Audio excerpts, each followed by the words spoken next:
Hunting season is in full swing, and that means hunters are heading out to track that big game. In This Week in Fish and Wildlife, we share some reminders for those hunting near private land.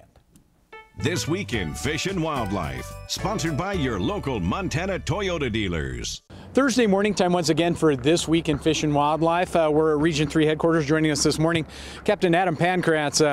Adam, it's that time of year. Folks are out in the field. We need to be thinking about that most important partnership we have. It's with those private landowners. There are some things hunters need to keep in mind as they head out there this season. Yeah, so Montana Fish, Wildlife, and Parks, we partner with our private landowners. Access is very important. So is that opportunity for our citizens to get out and chase big game. You know, archery season just started this weekend.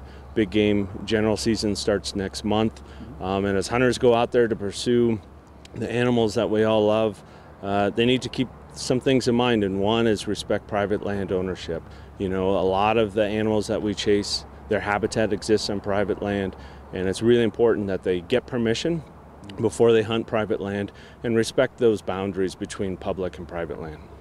There was another aspect of this that you wanted to talk about, is that's all the land. It's fenced, it's land, there's no cutting across pieces of it. Yeah, absolutely. So there's, you know, corner crossing is something that comes up this time of year. There is parcels of land that is kind of landlocked in between private land at times, and it can be frustrating as a citizen to be able to access that, not be able to access that land. Corner crossing in Montana is illegal. Trespassing on private property is illegal. When you cross a corner between private and public, you end up trespassing. The trespass is minimal, but it's still trespassing.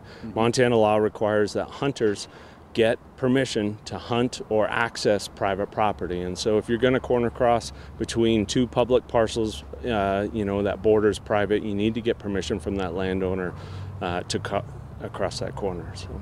The other thing you were talking to me about I thought was really interesting is stream access. It's a little different for fishing than it is for hunting. Yeah, you know, our stream access laws here are just unbelievable. We have great access to our rivers. We get to enjoy them regardless of who owns the property along the boundary, and it's better than any state I've ever been into. So it's something we want to protect for the future, and we don't want to ruin for future generations. And one thing that we do run into is big game hunters sometimes will use stream access to gain access to landlocked parcels. Now, you're allowed to use a boat to gain access to like a state section or piece of forest that you can only get to by boat in order to hunt, but you can't hunt along the stream bed along private property.